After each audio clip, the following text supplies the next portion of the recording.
To me, this weekend in the NFL, 2 games especially, and maybe even 3, are about they're show me Sundays, right? You know how Missouri is the show me state? What a great name. Show me state is an incredible name.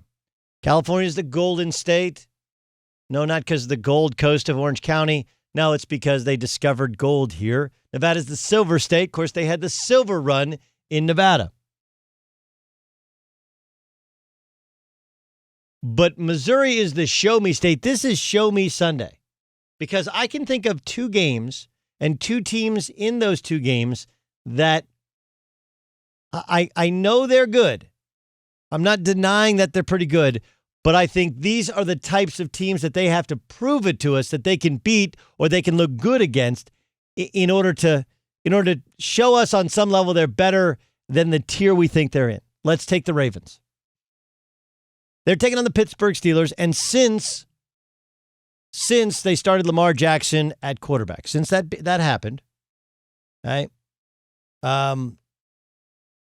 Since that took place, ironically or interestingly enough, they are 9-1 in division play, which kind of goes counter to kind of my thoughts and logic on the zone read scheme that Greg Roman is using, which is the more you see it, and divisional teams see it more often, the more you see it, the better you'll be against it. But we also have to factor in that over the past 2 years, the Cincinnati Bengals have had the worst defense in football. Over the past 2 years, the Cleveland Browns have been a dysfunctional mess.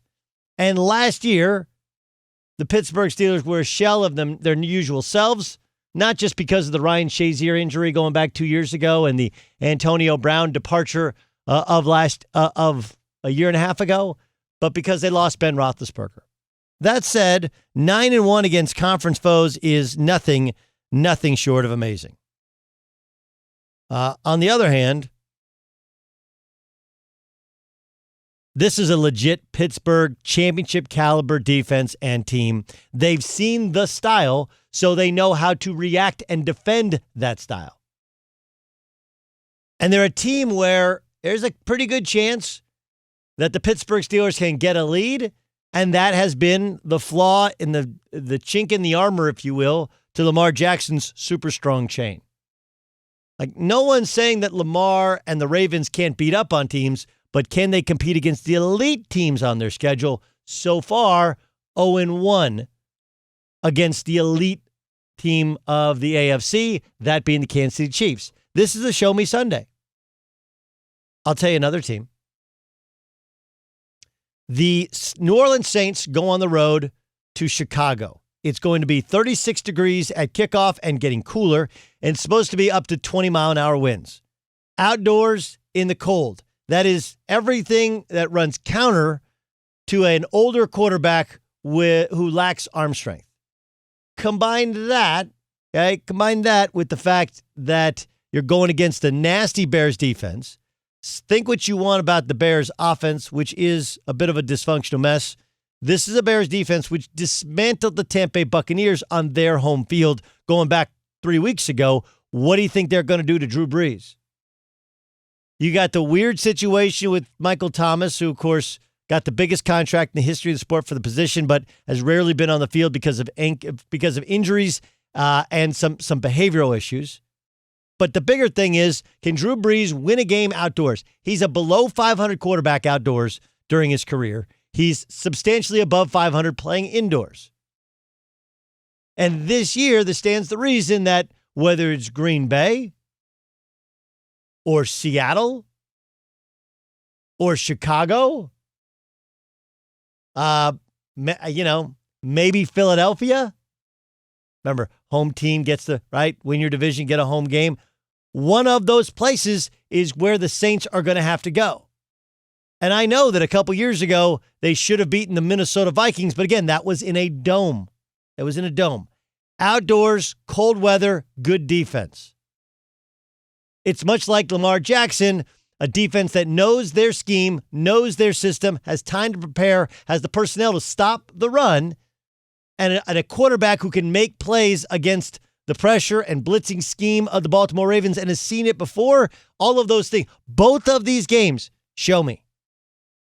I want to believe that the Saints are still contenders, but even against a team that is limited on offense, whose defense is equal in scoring with the offense, I don't believe it until I see it. And the same thing goes for the Baltimore Ravens. The same exact thing. So show me Sunday. Show me Sunday. Doug Gottlieb Show here on Fox Sports Radio. Since 2018, Cleveland, Pittsburgh, Cincinnati have a winning percentage below 400. Lamar Jackson's 9-1 against the North, and the Bengals are the worst team in the league. The Browns are a dysfunctional mess. And, of course, the Steelers had all that stuff where Antonio Brown, Le'Veon Bell, and Ben Roethlisberger all not playing for them last year. I want to see what Lamar does against a real Steelers team that Sunday. And the Bears, 6th against the pass, nasty defense, cold weather, outdoors. Last week, Baker Mayfield led the Browns on a comeback against the Bengals. He threw 5 touchdown passes. In the first quarter, he couldn't have been worse. 0 for 5, threw a pick. There's been a lot of discussion about the Browns and if they're better off without OBJ.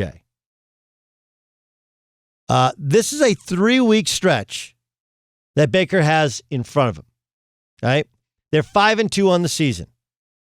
The overall defensive ranking of the Bengals is 26th, and that may be a bit too high. I know statistically they're 26th, but look at the last 2 weeks, and they got completely lit up, right? Completely lit up by the Cleveland Browns. The week before that, they had a 3-touchdown lead against the Indianapolis Colts, and Phillip Rivers, who looked like he couldn't throw a football the week before, just dismantled it. So I think Cincinnati's defense stinks. It stunk for 2 years. Why would it be so much better now? And they just got rid of Carlos Dunlap, and who knows who else is going to be traded.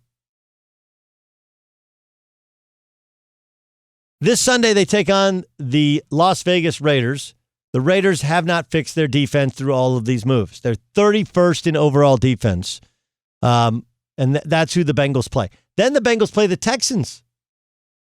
Excuse me, the Browns. The Browns play the Bengals. The Browns play the Raiders. The Browns play the Texans.